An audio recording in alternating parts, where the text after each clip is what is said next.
really have one or two choices. Do you want to pay the government or do you want to pay your family? I mean, those are really the two choices. I've been doing this since April 1991. And I think in all that time, so it's 34 years, I've met 5 people that were set up perfectly, that there was nothing that I could add. So there's 5 people in almost 35 years that were set up perfectly. What everyone wants to have happen is, well, I'm paying my corporate taxes over here. I want to be able to take all my money out because I already paid taxes, and I want to be able to keep my money and transfer it to my personal pocket. That's what everyone wants to happen. Unfortunately, we got Revenue Canada in the middle there as the roadblock, so this can't happen. Well, there's actually a kind of I'm just going to refer to as a workaround. The reality is the odds of having cancer today is 1 out of 2. The odds, if there is you and your partner in a business, the odds of you having a critical illness is 55%. When you're mountain climbing, the objective is not only to get to the top, but to be able to come down safely. And what most business owners don't plan for is, how do I come down? How do I sell my business? How do I transfer my business to my kids?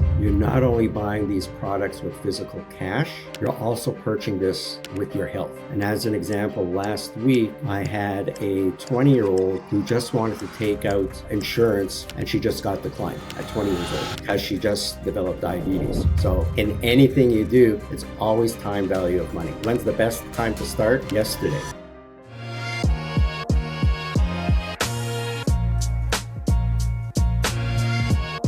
Welcome to another episode of Beyond the Bottom Line. I'm your host, Joey Lalonde. This show is about pulling back the curtains on how the ultra wealthy actually protect and grow their money without the gatekeeping and the complexity. Each week, I sit down with elite experts working with top business owners and wealthy families to reveal practical strategies that business owners can use right now to keep more of what they earn and pay less in taxes legally. So we got another treat for Canadian business owners this week. My guest today is none other than Rick Machtinger, a CFP with 30 years of experience, known for simplifying complex strategies into what he calls the Napkin cell. So we're going to dive into that. We're also going to dive into how Canadian business owners can actually protect both their business and their family while getting corporate contribution back tax-free in their pockets. So this is going to be a good one. Welcome to the show, Rick. Thank you very much for inviting me. Awesome, Rick. So you've been a CFP, right, for over 30 years, like we've talked earlier. And you were sharing that your story started much earlier with a family tragedy that shaped your entire approach to financial planning. Can you tell us about your grandfather and how that experience led you to now want to help people make sure that they are also prepared for unexpected moments in their lives? Well, back in the 1930s, my grandfather had 6 children and obviously was married. Mm-hmm. He went in for surgery and he was coming out. They were wheeling him out from the hospital, like to leave the hospital. And all of a sudden he told my grandmother that he wasn't feeling well. And what ended up happening is he had a blood clot that went into his heart. And he passed away suddenly, wasn't expected. So now back in the 1930s was my grandmother with 6 kids and no money to take care of themselves. So the 2 eldest sons, my uncles, had to drop out of school to take over the family business. Very rough on the entire family, financially, the loss as well. And I just heard stories growing up of what life is like when you're not prepared for the unexpected. So during my career, I originally started off in banking, but I wanted to get more involved in helping individuals than doing the corporate banking thing. So this led to my calling, and I know it sounds corny, but to go into the life insurance industry, just so I can, help prepare families for the unexpected and making sure that at the very least financially that they could not only survive, but they can thrive as well. That's interesting. And how did that shape your approach, right, over those past decades of you helping families and business owners? What did you realize that most families and business owners don't know about that type of protection? I find there's a general knowledge there, but there's not really, how do I want to put this? The sophisticated knowledge of what insurance can do, because most people will view insurance as a product or as a transaction. They're not really taking a look at what the Tax Act allows you to do and take advantage of. So that I find that even with accountants, they've got a basic knowledge of our industry, but a lot of times we find we have to educate the accountant as well, which isn't a problem, but we like getting the accountant on side. Understood. Yeah. So you're saying basically that insurance, there's two sides to that you're helping those families or business owners. It's on the fiscal side, right? So as a tool to reduce taxes and as a tool to protect them in case of unexpected events, right? So you're saying that both of that goes into the benefits of that?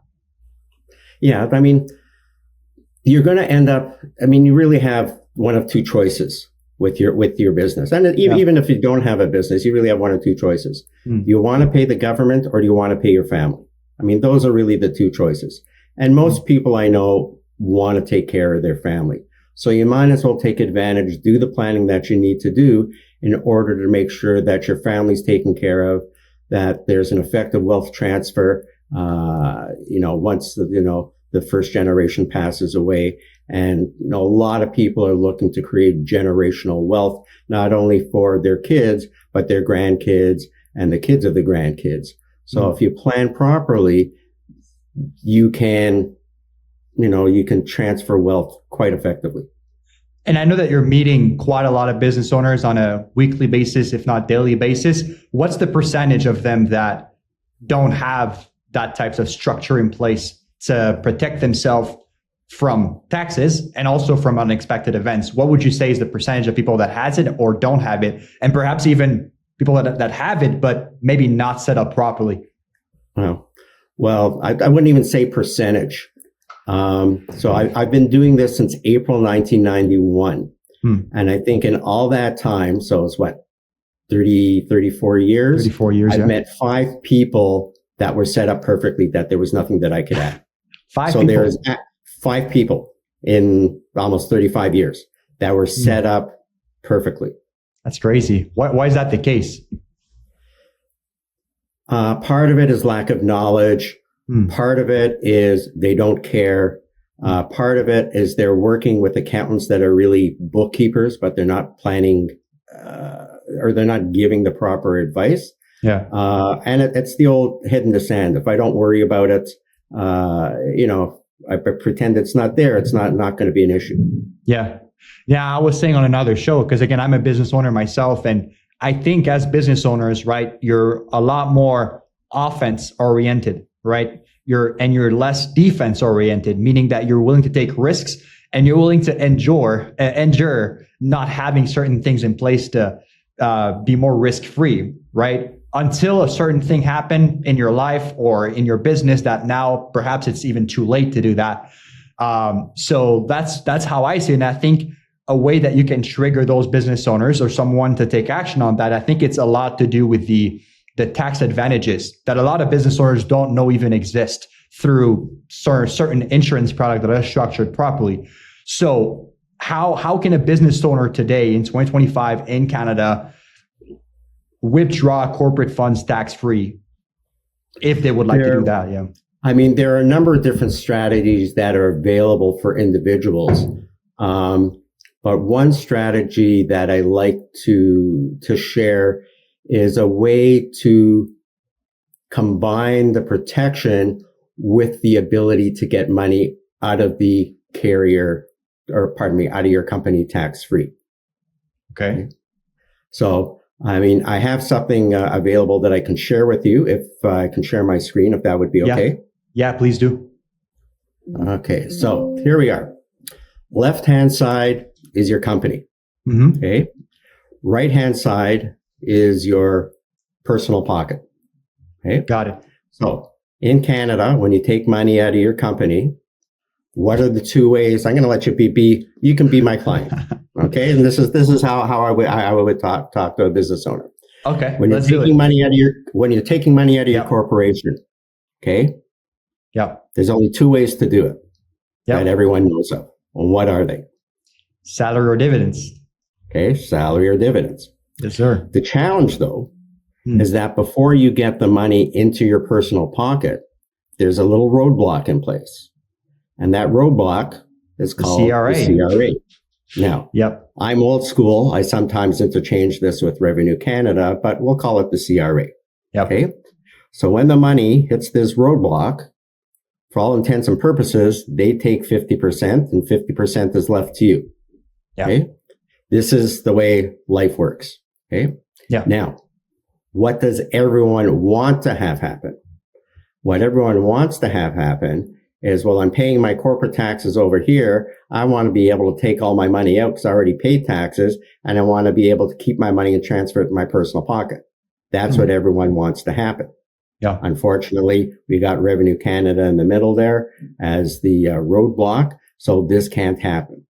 Well, there's actually a kind of I'm just going to refer to as a workaround. And this is how it works. So here you've got, again, your company. You've got Revenue Canada sitting here as a roadblock. Well, what we're going to do now is we're going to introduce another roadblock, and we're going to place that in front of the CRA. And for right now, just for all intents and purposes, I'm just going to call this a financial instrument. So you've got your corporation, you've got a roadblock, a financial instrument. That roadblock is supposed to be for revenue in front of Revenue Canada, and you got Revenue Canada as a roadblock before your personal pocket. Okay, it's fairly straightforward. So what's going to happen, or how we're going to get around this, is twofold. One, there's money that's going to be transferred from your corporation into this financial instrument. You're also going to be making deposits personally into this financial instrument. So this financial instrument is going to be shared ownership between you, the shareholder of the business, as well as the business. And there's going to be a co-pay into this particular financial instrument, both corporately and personally. Okay. Now, the kicker to this, everyone goes, okay, it sounds too good to be true. What's the catch? Exactly. I was going to ask. Okay. The catch is you're going to have to make deposits for a minimum of 15 years. It can be less, but you'll understand a little bit later on as I go through this why it's 15 years or plus. Okay. So as we do this, just continue on. Don't want to make it too busy. As you make deposits between year 0 and year 15, there are a couple things that can happen. Number one, you can pass away prematurely. If you pass away prematurely, what's going to happen is the financial instrument is going to pay your corporation tax-free money, either the greater of the total deposits or 25% of the face amount of the product. Now, the other thing that can possibly happen between year 0 and year 15 is you can have a health issue. You can have a heart attack, stroke, cancer, as well as about another 20 plus different health issues. If that happens, the full face amount of the financial instrument is paid tax-free into the business. Now, this money can be used if you're alive for the health issue. This money can be used to go to the States, bypass the Canadian health system. You want to go to Europe, that's fine. If you pass away prematurely, money can be used to pay capital gains, whatever else the family needs. So the reality of what some people do from a tax point of view is after year 15, what happens is you can now surrender the contract. And when you surrender the contract, 100% of both the corporate and personal contributions get transferred from this financial instrument into your personal pocket, and we're bypassing the CRA. So this is kind of a neat way. If nothing happens in the interim and you no longer need the contract, then you can cancel it, and all the deposits that the corporation made now flows to you tax-free. Understood. So it's basically a way to your retained earnings that you're putting in your company after 10 years, 15 years, if you're doing it properly, you can basically get them back fully tax-free. Is that correct? Correct. So essentially, if you've got funding, like one of the challenges that I find with business owners, they think it's worthwhile keeping their money in their business because their accountant has told them to keep the money in the company. Yeah. You don't have to pay tax unnecessarily.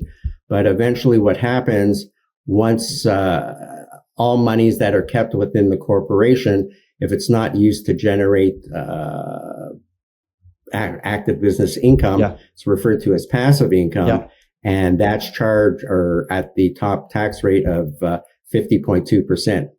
And once you get over the threshold of $50,000 in passive income, now you start to grind away at the small business deduction. So rather than, you think you're making 10% on a mutual fund or a stock, in reality, if it's corporately held, you're earning half of that. So rather than give your money to the government, you can now bypass that, put it into something like this, and actually reduce your overall tax situation. Understood. Yeah, that's pretty clear. So Rick, that's what you just showed us. Is that what you refer as the napkin sale? So explaining that big, complicated context very simply? Yeah, it's trying to share with someone an idea without actual numbers. Yeah. So usually at this point in my conversations, I go, would you like to see some numerical examples on how this actually works? Yeah, understood. Yeah, that's very good. And I know to what I was saying earlier, why do you think that, again, because I waited for the longest time to implement some sort of like tax strategy in my business as well. And to the fact of what I was saying earlier, of always wanting to play offense, right? What's your thought about the offense and defense play that business owners kind of have that dilemma all the time? And I'm sure I'm not the only one that thinks like that. What's your opinion on that? Well, business owners are used to hustling and, like you mentioned, always on offense. Yeah. I like to use an analogy of mountain climbing. Okay. So when you're mountain climbing, what's the objective? Get out the top of the mountain. Okay. That's only half the story, though. When you're mountain climbing, the objective is not only to get to the top, but to be able to come down safely. Yeah. And what most business owners don't plan for is, how do I come down? How do I sell my business? How do I transfer my business to my kids? How do I distribute the wealth from my business to my children or, to another family member? Even retirement planning for the general population, they're all focused on RRSPs, rate of return, fees, all things like that. But the purpose of retirement planning is to generate a retirement income. It's not meant to be $1 million in your RRSP, as an example. It's meant to have the winner of the game is the one who generates the highest retirement income, not the one who builds the pile up the money the most. That's so good. Yeah. And business owners tend to take that same approach. They're so focused on building is that if they don't plan early enough, they're not going to be able to take out as much as they wish to do. And that's what they're working for, is that at the end of the day, that they and their family have enough money to live off from, even being at retirement, to do the things that they want to do, that they work so hard for. That's so good. I've never thought about it this way, right? It's not about getting to the top. It's about also finding a way to make sure you come down, right? Because you're not just going to be at the top for the rest of your life. You're going to want to enjoy whatever you've built. And you're saying that the earlier you start, the better in that sense. The earlier you start your betting, just from a time value point of money, it works the same way. Because just to use RSP as an example, because most people understand RSPs. Yeah. You can have $1 million in your RSP. Yeah. I can have 750,000, but because of the way I'm set up, I can generate a higher retirement income of 750 than you can at $1 million. Now, you don't understand that, how that can be possible, but that's what I share with my clients on how to do those types of things. Okay. Got it. Yeah, that makes sense. And the strategy you're talking, does it always have to involve insurance? Depending on what you talk about, it could be insurance. I mean, one of the other strategies that I use for business owners who have existing RSPs, something that I think is really a no-brainer, is to look at having a corporate pension plan for themselves, or an individual pension plan, because you'll be able to put more money away than you can under traditional RSP. It's one of the advantages that are available to you as a business owner. You might as well take advantage of all the rules that are in your favor. Yeah, no, for sure. And that just made me thought about this as well. Like, again, this sounds great. And I think if business owners watching this, they're probably like, yeah, of course, I would like to have that. Now, the question becomes, when is the moment, or like what qualifies me as a business owner that, okay, I'm ready to implement something like that and I'm actually going to get a return? Because at the end of the day, we want a return on investment, on time and on money, right? So when's the right time, or the size of the business, if that's a good qualifier, that you should definitely, like, you not doing this is hurting you more than you actually doing it right now? Yeah. Well, for the idea that I just shared with you, that's really designed for people, I guess, between 35 and 55. Okay. Where the numbers really work. The earlier you start, the less the funding has to be. It's the same thing like an RSP. And I hate going back to that, but that tends to be where most people's knowledge level lies. The earlier you start, the bigger the bang at the back end. Just simple math, time value of money. Yeah. So okay. From a cash flow point of view is, to do this is, you're not using all your money for living. So if you're putting money aside, you don't need it all. You're starting to invest money within the corporation. There are a number of things that you should be doing to generate more money. Simply keeping your money there isn't really going to help. You might as well have it working for you. I mean, ideally speaking, in any planning situation that you do, you really have 3 buckets that you can put money into. There's the taxable bucket, which what Revenue Canada loves, or CRA. Sorry, I'm going back old school. That's, your GICs, your bonds, your stocks, etc., anything that is taxable. Then you're in the tax deferred area, where insurance comes into place.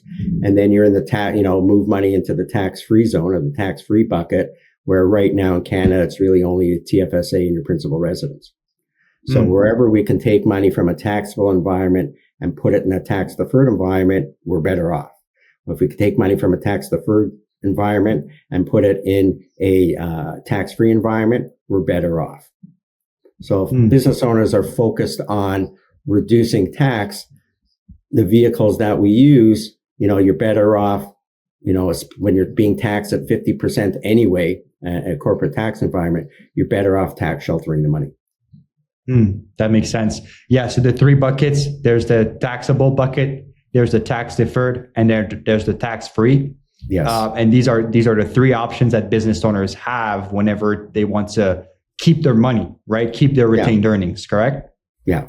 I mean, some business owners are going to need money for expansion and do other things, but we're talking about funds that, are just really kept aside. Like, I don't know how to use it. I've been told by my accountant, don't take it out. So looking at that type of money that's available within the business, that's when you should start doing some planning. And even for a more effective form of wealth transfer, like sometimes I run into business owners who go, Rick, I've got more money than I need. I've got enough money to pay my capital gains tax when my wife and I pass away. I don't need to use insurance as a tax-free wealth transfer vehicle. And I use another analogy for that. So, Joey, do you like cars? I do. Okay. What is your dream vehicle? It's a good question. I would say I love the 911 Turbo S. Okay. And to put that on the road, how much does it cost? In Canadian dollars. We're probably up in the 400 mark. Okay, let's call it 400 for argument's sake. Okay. Yeah. Now, let's assume, for argument's sake, you got $10 million sitting in a bank account. Yep. Okay. So you have more than enough money to pay for the $400,000 for your car. Yep. Okay. My dealership, I'll sell you the car for $120,000. So do you want to buy the vehicle at $400,000 at the first dealership, or you want to come to my dealership and spend $120,000? I like a deal. Okay. So obviously you'd spend the $120,000. Yeah. Why? Why the $120,000 and not the $400,000? You've got $10 million sitting in the bank. Why do you want to buy it for $120,000 when you got it for $400,000? Because you always want to pay less for the same value. Okay. That's how insurance works when you want to pay capital gains tax. So explain that to me. Well, if you have $5 million sitting in stocks, or $5 million sitting in bonds, or whatever the case, or even just cash. Yeah. Okay. When you use insurance to pay, let's say your tax liability is $1 million. Yeah. Okay. To use insurance to pay that particular tax, you may only spend $300,000-$400,000 to net the $1 million to pay Revenue Canada. The excess funds can be earmarked to do the fun things per se. So if you can spend $400,000 to get $1 million, or have,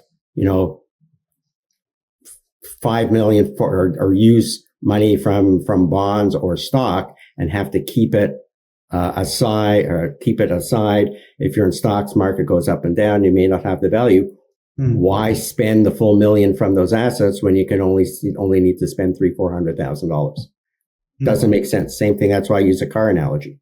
Yeah. Is that you have the money, but you'll take the deal.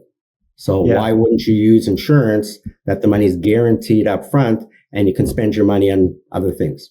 And if we break that down further, just for, again, understanding that and decomplexify the nature of that, is it because of the tax savings that makes it such a deal? Or why, in the case of like the difference between 120 and 400, why the 280 difference? Where does that come from?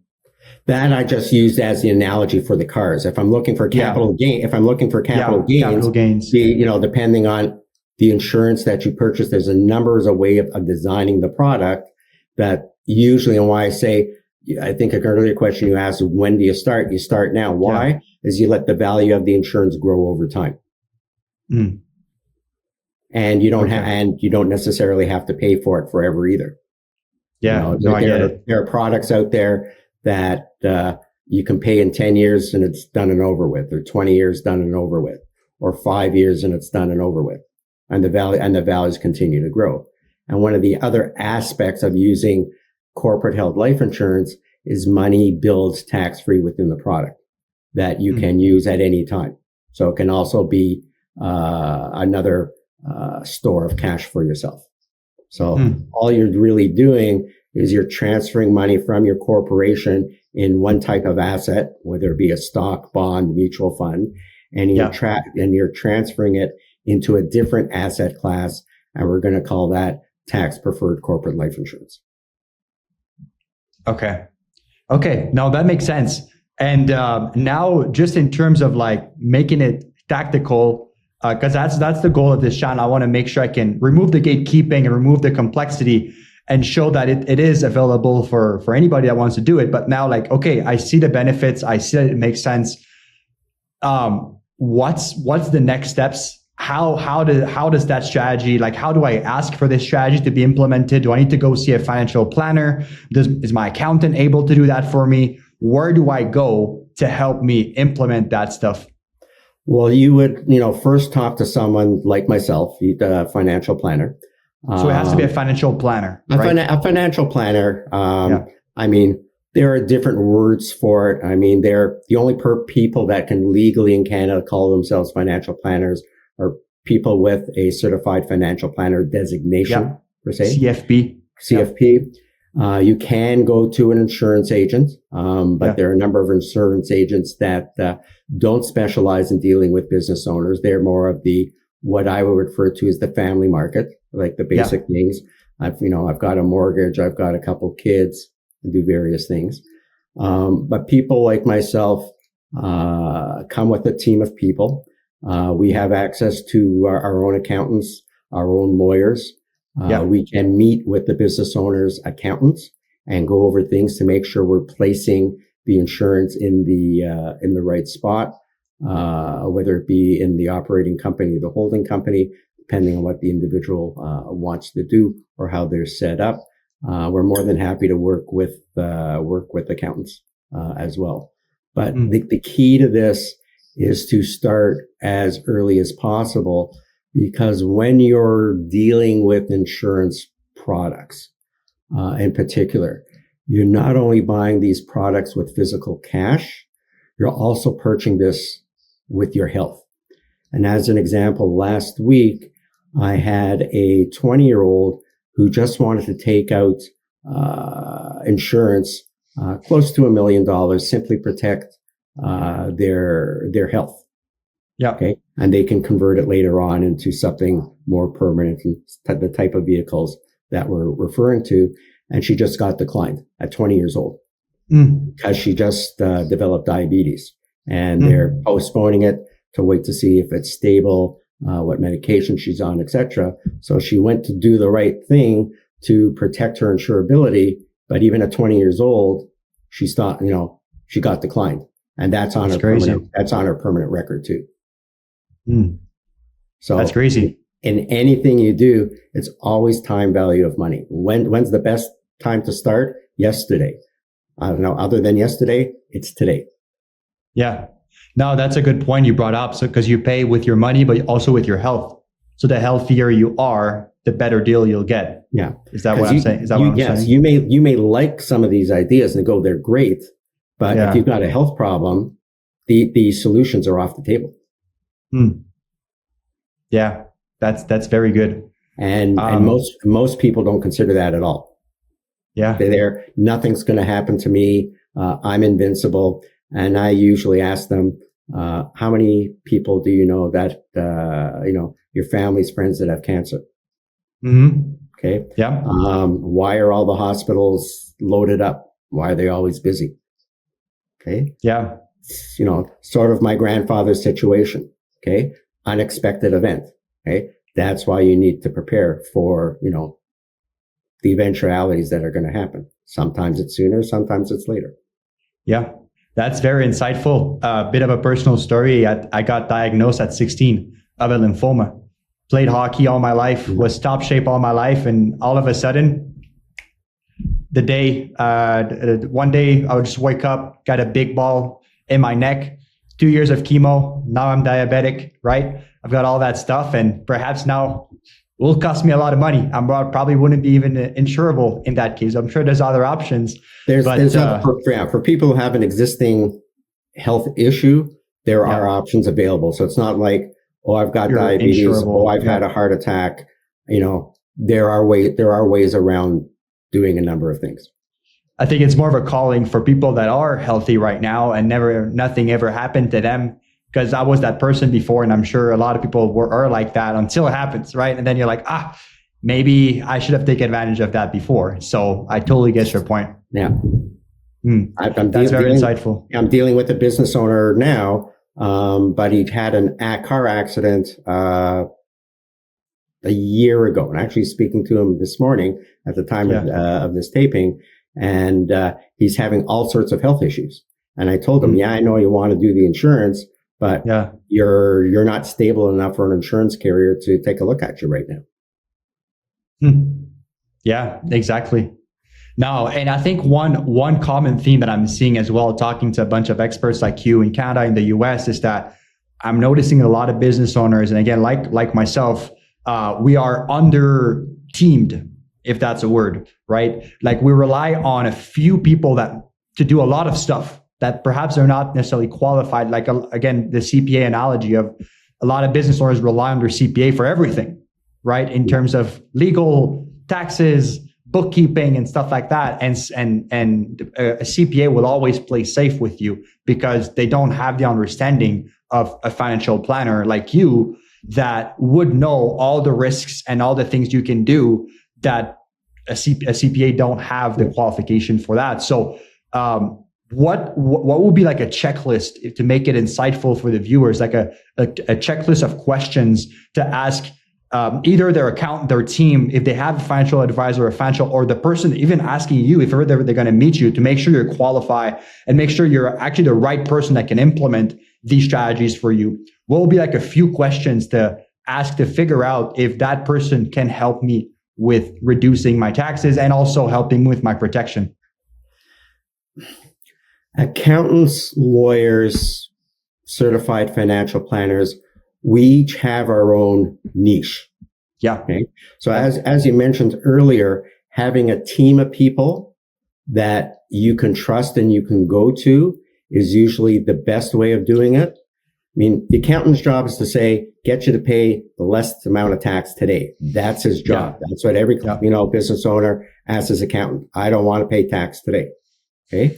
Well, one of the strategies that I see that have been going on is a lot of business owners take dividends in lieu of salary.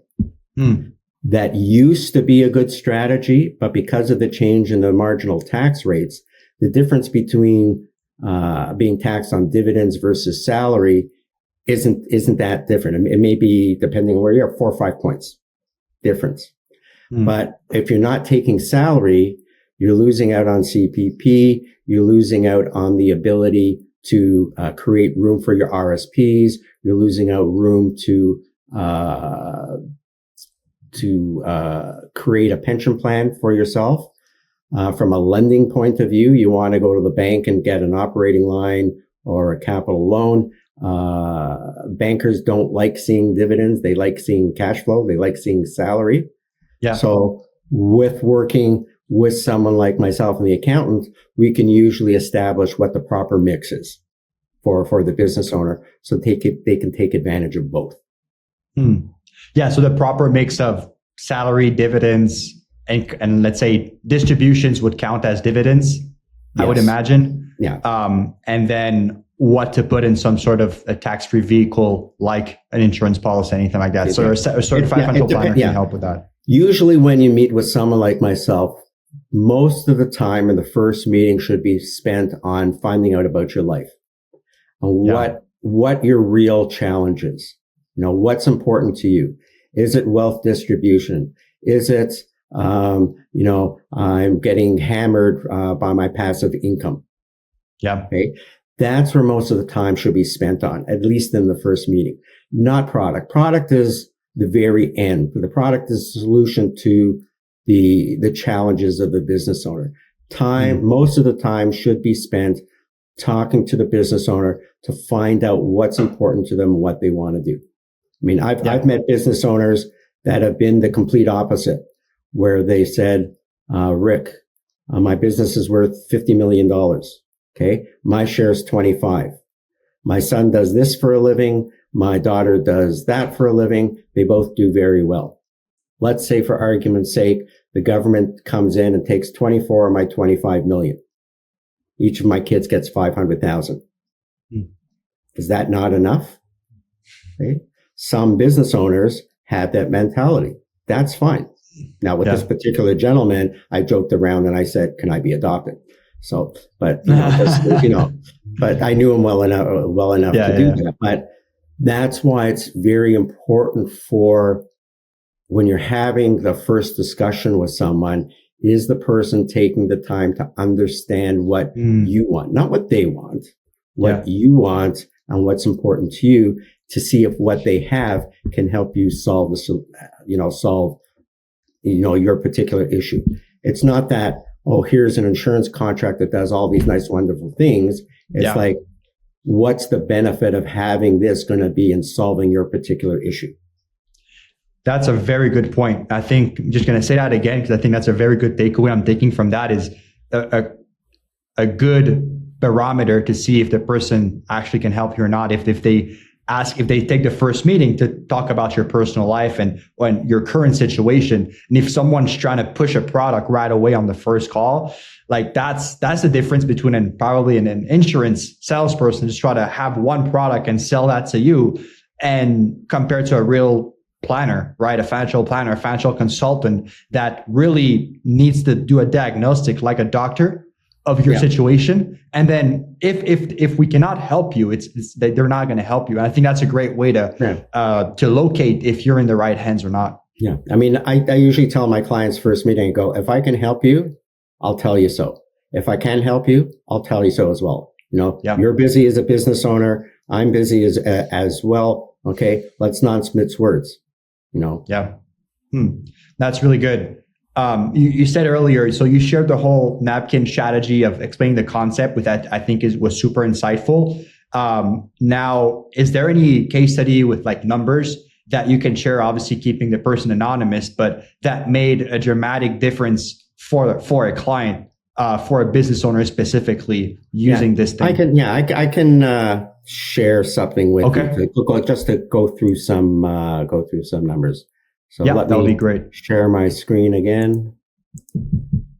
Okay, so in order to keep the names of people anonymous, I'm just going to call this for female Jane Armstrong Developers. All right. Okay. So I'm just going to go through this slowly. If I go through this too fast or something's not clear, please stop me and let me know. Okay. So this is just what I'm going to refer to as an illustration, or just putting some numbers beside things. Okay. So here we have Jane, female, 40 years old. This health priorities is just a product name. Like a Toyota Corolla, Honda Civic, just a product name. Means nothing to you, means something to me, but not to you. Okay. Health benefit. This is, I'm going to refer to as return a premium rider. And this is where it comes into play, the 15 years. That after 10 years, you can get 50% of your money out at 100 plus, or pardon me, at 15 years plus, you can get 100% out. That's why, what's the catch? 15 years. So in this example, the coverage amount is $1 million. The total funding for this is $18,460. Okay. So that's that there. Coverage is up to age 75. Again, coverage amount, the funding, and the coverage duration. The percentage breakout, in this example for Jane is a 40-year-old. 61% is paid by the corporation, and 40% is paid by the shareholder. Now, if people are going to their individual, their insurance person that they work to, you have to be very, very careful. Most people want the company to pay the bulk of the coverage. I want the company to pay 90%. I only want to put out of my own pocket 10%. The challenge with this, though, in order to pass muster with the CRA, this has to be at market value. And a lot of the insurance carriers out there will allow the person sitting in my side of the desk to change these percentages. There's only one company that I know of that shows the actual market rate, which is what the CRA is looking at. So these numbers, these percentages are based at market rate. So usually the earlier an individual starts this, the more the company actually pays for, the higher percentage that they pay for. And actually, if there's a slight health condition in a life insurance policy, the person would be what we call rated, or they'd have to pay an extra premium on top of the original funding. With this type of plan, it actually works in your favor because the company gets to pay more. Okay. So just some minor details of, I'm getting a little bit too far into the trees here. No, that's good. Okay, so disbursement from this percentage point of view, company puts out 11,000, individual as the shareholder puts out $7,000. Okay. Again, here's a breakout, company disbursement versus the shareholder, total disbursement all the way through to age 75. Okay. Now, what the company pays for is the insurance amount, and I might as well tell people what this particular product is. This is known as critical illness coverage. So critical illness pays for about 25, 26 different conditions, and it's the major thing, major illnesses. Again, heart attack, stroke, cancer, and another 22, 23 coverages. Okay? So the company and the shareholder both own this particular contract. The critical illness coverage is for $1 million. So if something happens in the first year, they have a heart attack and survive, $1 million is paid tax-free into the company. If the individual passes away prematurely, remember I said 25% of the face amount or the total amount of disbursements is paid out. So the total amount of disbursements gets greater than 250 at around year 14. So the company actually pays for the critical illness insurance and the death benefit from the critical illness insurance. The shareholder pays for the health benefit. The health benefit is what I'm going to call a return of premium rider on the contract. So let's try to explain this in a little easier to understand language. You drive a car, correct? Yeah. Okay. You are required to carry car insurance, correct? Yep. Okay. If you were offered an option that within the insurance, your car insurance policy, that after 15 years, if you didn't have an accident and you never made a claim on your car insurance policy, if you can get all your money back, would you choose it? That'll be a great deal. Okay. This is kind of the same thing. The health benefit is that return of premium rider.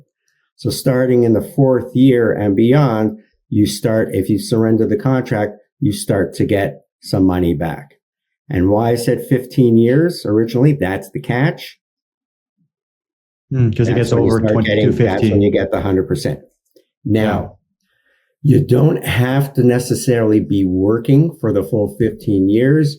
You can slow down. You can come in one day a week. You can be doing other things depending on where it's held at the opco or the holdco level. You can do different things, but essentially this is the time frame to get 100% back.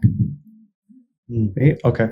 So this example, we have the company putting in 60% into the critical illness policy, and we have the shareholder putting in 40%. Again, I'm rounding numbers. Okay. Upon once one of these three events, there's going to be a non-taxable benefit. So at age 65, if you suffer a critical illness and you survive, $1 million is paid tax-free into the company. Okay. If you happen to pass away at age 65, the total premiums that were actually put into the plan was $461,500. That amount of money goes into the company tax-free. If, however, and this is why people look at this from a tax perspective, if nothing happens to them, and after all, everyone's vulnerable, nothing's ever going to happen to them. Okay. The $461,000, which represents 15 years at 11 grand. So let's call it 60% of this. So let's say, what is that work out to? 270,000 from the corporation that put into this. Everything now flows into the shareholder's pocket tax-free. So it's what both the shareholder put in and what the company put in. So another way of looking at this, is that in this example, there's always going to be a paycheck. Whether you have a critical illness, the check is going to be made out to the company. If the shareholder passes away prematurely, the company is going to receive the death benefit. Yep. If, however, the person survives and then they cancel the contract, you still get paid. Money is now going to you, the shareholder. And that's how you get money out of the contract tax-free. Sorry, I'm just skipping along here. That's really insightful. Okay. Now, one of the questions that I sometimes get from the business owner is, I'm just getting my money back. I'm not really earning a rate of return. Yep. Technically, you're correct. Yep. But if you look at some of the math, okay, what if we took that money and we put it into an alternative investment, whatever, XYZ fund or whatever the case may be? So if we take the company's premium of 22.8 and the shareholders' premium in this example is 19,650, I changed it a little bit. I went into a second example. Yeah, okay? That was actually for a male. I'm just trying to see what I did here. I think also maybe 50 years old. Okay. But what happens? Here's my dividend of 22.8. So instead of paying for the critical illness plan, I'm going to take this and I'm going to invest the money. Pay my tax on the money. The amount net of tax is 11,915. I add the 11,915 to 19,000, so I got 31,000. 31. Yeah. Okay, so I'm taking the equivalent of what the company would have paid on the critical illness plan and what I would have paid for the return of premium rider, and I'm just going to invest the money. In order to receive at age 65 the same amount of money that you would have returned just by canceling the policy, you would have actually had to make a rate of return of about 7.8%. Yeah. And the reason it works this way is simply because you're getting money out of the company tax-free.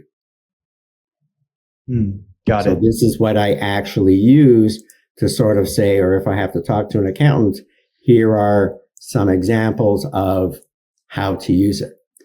Now, I cannot stress enough. We started off our conversation with what happened with my grandfather. Yeah. Okay. The reality is the odds of having cancer today is 1 out of 2. Okay. The odds, if there is you and your partner in a business, the odds of you having a critical illness is 55%. Okay. So you're protected in case something happens health-wise. You mentioned earlier in your younger days, you had lymphoma. Okay. Yep. 2018, August 2018, I decided to carry some furniture down the stairs. Okay. My foot hit the edge of the step, and instead of going down 1, I went down 2.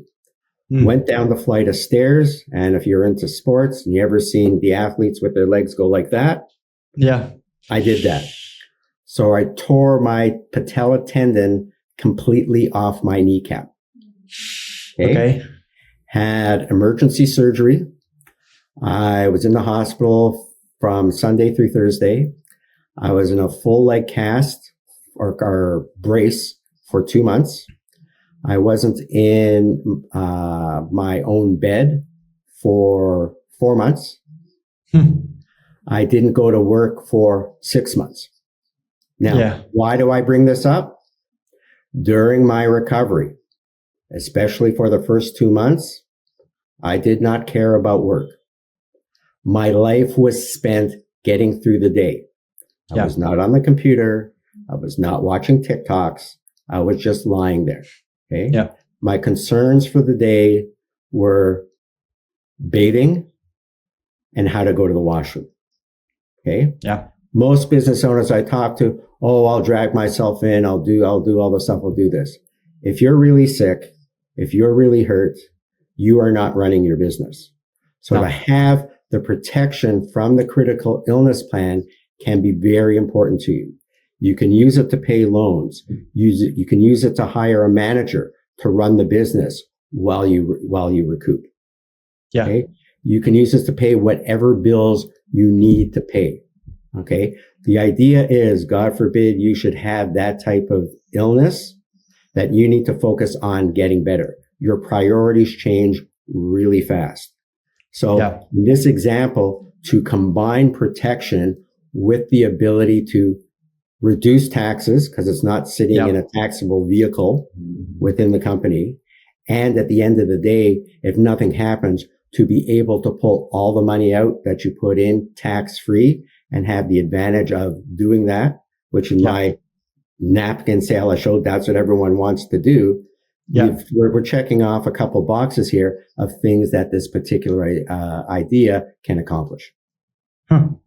Now, Rick, honestly, I want to thank you, because honestly, I've never seen that concept that well illustrated to a business owner that perhaps don't have the same vocabulary as a financial planner or someone that spent years or 30 years in school, right, learning about that or in the field. So I think that is amazing. The old KISS principle. Yeah, keep it simple. No, and it's. I hope that business owners are going to see the value into it, because I know that when I first started my business, and I know a lot of people don't even know that, and I didn't. It's not, that information is not easily accessible, and I think that's what we're trying to do, putting that out there and trying to make business owners realize what they can do and how they can prevent all those stories that we've just talked about in the past hour.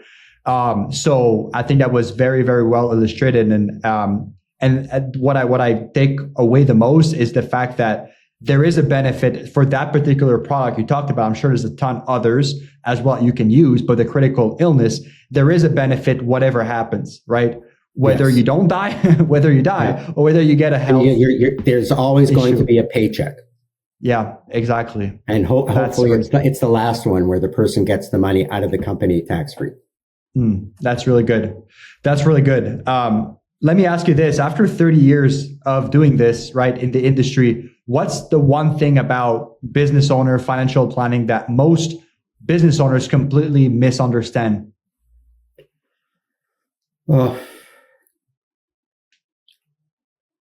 that's actually a tough question. It's more of the need for planning. Your accountant only understands what they're trained to do. So with the Tax Act, that's what they do. Some understand, but I would say the majority of them don't understand our industry and how it works. So the lack of planning, the ability to start planning coming down the mountain as soon as possible to make the funding less, to the ability to actually get these type of vehicles to use these solutions. It's really to starting early, and I understand why they don't. They're running their business and they're wearing 20 different hats. They don't have the time, but you make time to go to the doctor to get your physical exam. You need to have a financial exam, okay? And a financial planner is going to be totally different than your accountant. We work together. A lot of times, people like myself will act as the quarterback, and we'll generate business for the accountant, we'll generate business for the lawyer, but we tend to be the quarterback and take a more holistic approach on how we look at your situation. That's really good. That's really good. Do you have a couple of myths you want to bust out that you think a lot of business owners think about either planning corporate money, saving taxes? What would be those myths if you were to bust out a couple of those? I think I touched on a couple of them. Keeping money in the business. Okay. You're losing 50% of tax because it's passive income. And if you do really well on passive income, you're going to reduce your small business tax. So keeping money in the business without trying to tax shelter. That's such a big one. That's a huge one. The salary versus dividends. They've heard, from the past, just do dividends.